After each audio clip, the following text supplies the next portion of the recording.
Hello everyone, this is Eamon Khurram and I hope you all are doing great and enjoying doing math with me. हम कर रहे हैं Think New Syllabus Mathematics 8th edition Book 1 D1. This is exercise 6B and we are going to start question number 1. इस question में उन्होंने एक बहुत ही important concept discuss किया है जिससे हम सीखेंगे कि कोई भी गिवन अलजेब्रिक एक्सप्रेशन जो है उसको एक्सपैंड कैसे करना है. This is very important concept as well. तो हम देखते हैं कि एक्सपैंड कैसे करते हैं. इनफैक्ट जो भी इसमें अलजेब्रिक एक्सप्रेशन होगा, जैसे इस क्वेश्चन नंबर 1 का ए पार्ट अगर मैं स्टार्ट करूं तो उसमें x+5 एक अलजेब्रिक एक्सप्रेशन है which is enclosed in a bracket और ब्रैकेट के साथ बिल्कुल बाहर अटैच है माइनस. तो हमने एक्सपैंड का मतलब होता है जो भी ब्रैकेट के बाहर नंबर है that will go in and multiply with all the numbers inside bracket. जैसे इसमें माइनस साइन इनक्लोज्ड है, ब्रैकेट के बाहर है, and minus sign will go in and multiply with all the numbers inside bracket. This actually concept is called expansion. अब minus के साथ sign तो है लेकिन कोई नंबर नहीं है, तो हम एक बताएंगे कि एक इनविजिबल सा वन है. ये एक्चुअली एक इनविजिबल वन होता है जो माइनस के साइन के साथ सारे अंदर जाएगा और सारे नंबर्स के साथ मल्टीप्लाई होगा. सो -1 when multiply with x it will become -x. इसी तरह -1 विल ऑल्सो मल्टीप्लाई विद +5. तो minus plus minus, as we know multiplication में sign change according to the rule, and 1 5s are 5. So when we expand this given expression we get the answer -x minus 5. Right? Now let's move on to the next part. Again we have minus sign outside the bracket. जो चीज़ बिल्कुल bracket के साथ attach हो बाहर, वो bracket के अंदर सारे नंबर्स के साथ मल्टीप्लाई होगी. यूजुअली स्टूडेंट्स क्या मिस्टेक करते हैं, वो सिर्फ पहले नंबर के साथ मल्टीप्लाई कर देते हैं और दूसरे नंबर के साथ मल्टीप्लाई करना भूल जाते हैं. यही एक कॉमन मिस्टेक है जो नहीं करनी. जो भी चीज़ ब्रैकेट के बाहर है वो ब्रैकेट के अंदर सब नंबर से मल्टीप्लाई होगी. This process is called expansion. So minus sign will go in and multiply with all the numbers inside. Again minus के साथ कोई नंबर नहीं है तो हम एज्यूम करेंगे कि एक इनविजिबल वन है.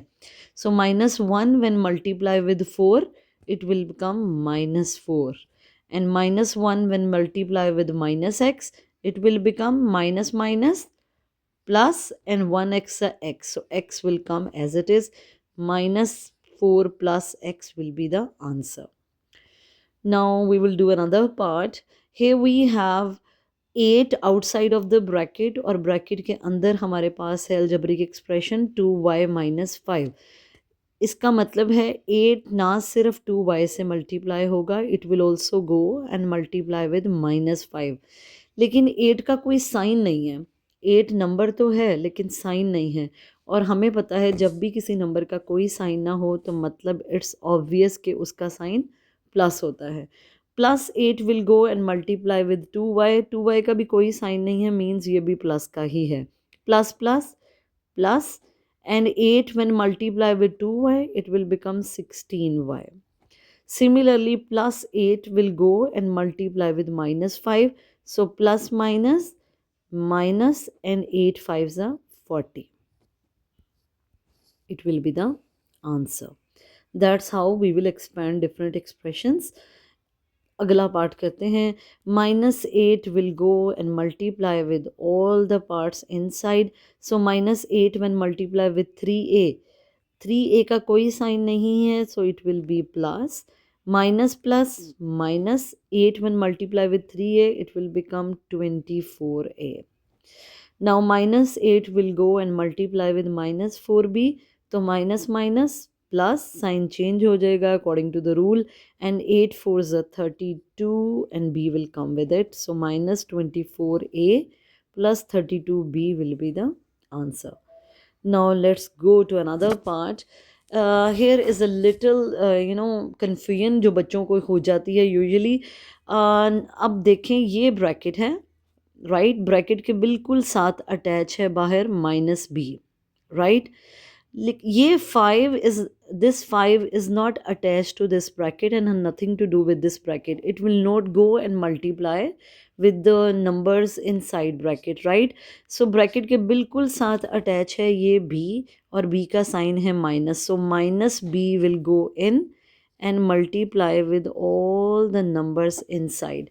5 किसी भी नंबर के साथ ब्रैकेट के साथ मल्टीप्लाई नहीं होगा, so 5 will come down as it is. Minus b जब -6w से मल्टीप्लाई होगा तो माइनस माइनस प्लस, और सिक बी के साथ कोई नंबर नहीं है, कोई कोफिशिएंट नहीं है, so we will assume it will be 1b. सो 6 1s 6 and bw will come together, right?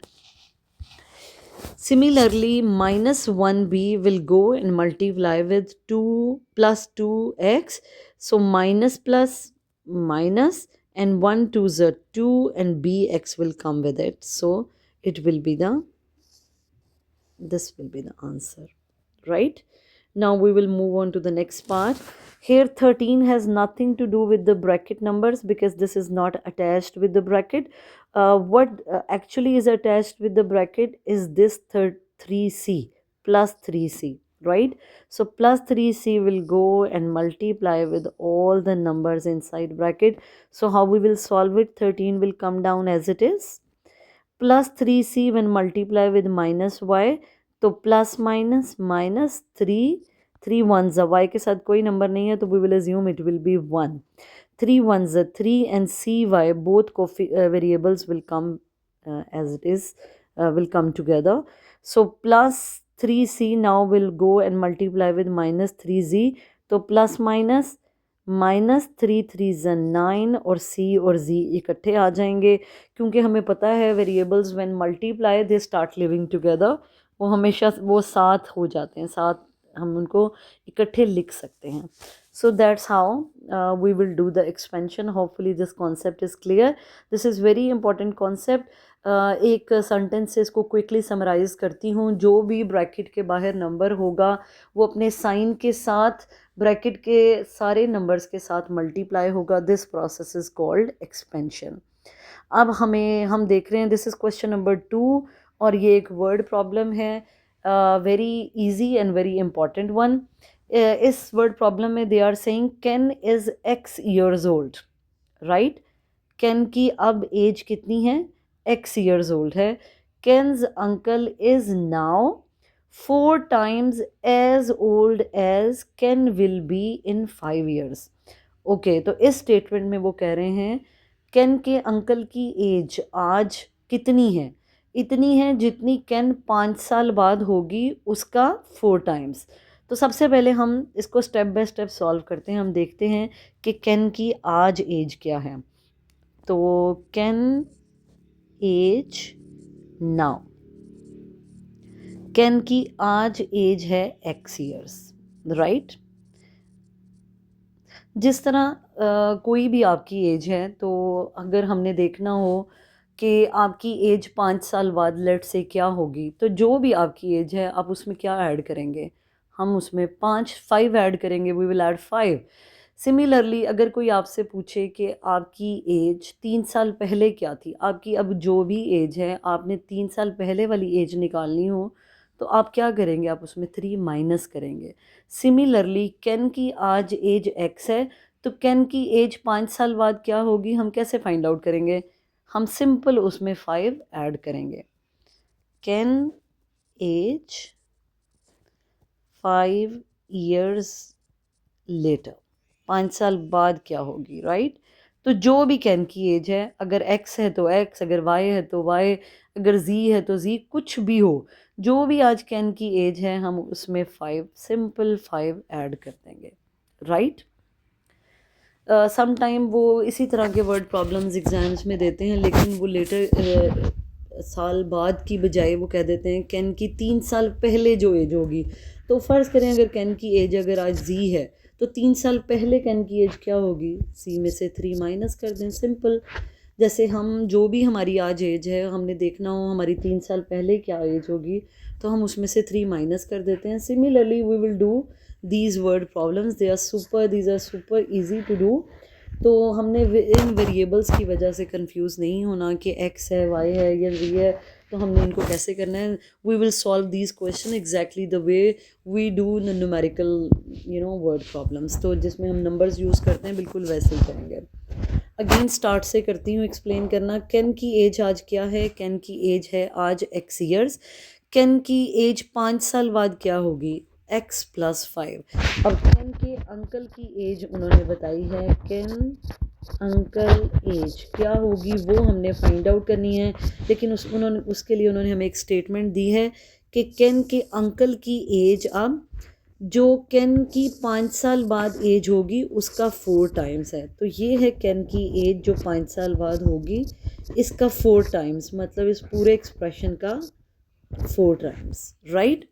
देखें, Ken's uncle is now 4 times as old as Ken will be in 5 years. So this is Ken in the 5 years, and if we multiply this whole expression with 4, that's how we will take the 4 times of the Ken's age after 5 years. अब हम इसको expand करेंगे जैसे हमने question number 1 में सीखा. तो 4 will not only multiply with this x, 4 will also multiply with this 5. तो केन के अंकल की एज हो जाएगी 4x plus 4 5 20. So this is Ken's uncle age now. Right. So with this we are done with question number 1 and question number 2 of exercise 6b. Hopefully you get the questions. Thank you very much for watching the video, but don't forget to like and subscribe Solve with Aman. Thank you.